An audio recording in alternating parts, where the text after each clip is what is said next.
Monsieur le maire, vous aviez dit il y a 2 ans aux Français que vous alliez tenir le budget à l'euro près. Donc 2 ans après, on n'est pas à 1 euro près, on est à 30 milliards d'euros près. Alors 28 milliards si effectivement on est précis.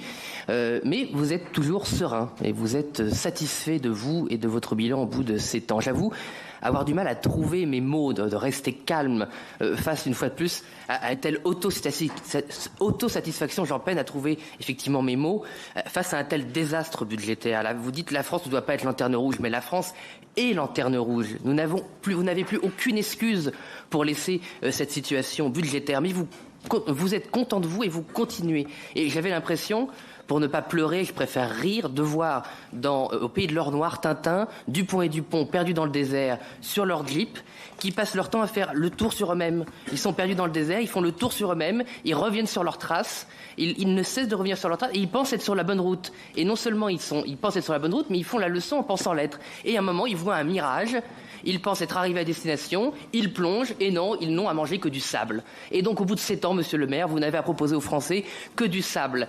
Et vous dites, je ne sais pas pourquoi il n'y a pas eu de loi de rectificative, mais on le sait, c'est qu'il y avait les élections européennes. Et vous ne vouliez pas collectivement dire la vérité aux Français, bien aidés, il faut le dire, par les Républicains. Et donc on nous avait dit, maintenant c'est la purge. Alors moi j'avais annoncé 95 milliards de purge. Ben non, en fait, j'étais optimiste, c'est 110 milliards de purge qu'il va falloir traiter pour vos prédécesseurs. Et vous n'avez rien à proposer au bout de 7 ans comme marge d'économie. Je cite, vous proposez le gel, donc ne rien faire. Réunir une commission, ça va bien nous aider. Et si on ajoute la solution de M. Cazenave, il faut vider les réserves. Donc votre seule solution, c'est donc vider des réserves que vous avez constituées avec des déficits. Donc oui, pour lutter contre le déficit, visons les réserves constituées avec les déficits précédents. Donc finalement, au bout de 7 ans de gestion calamiteuse de l'État, mais rajoutons 50 ans de déficit, puisqu'en fait, rappelons-le, 50 ans de déficit de l'État, vous n'avez pas la moindre mesure d'économie structurelle à proposer aux Français, à part, on le verra dans un mois, augmenter les impôts, évidemment. Merci.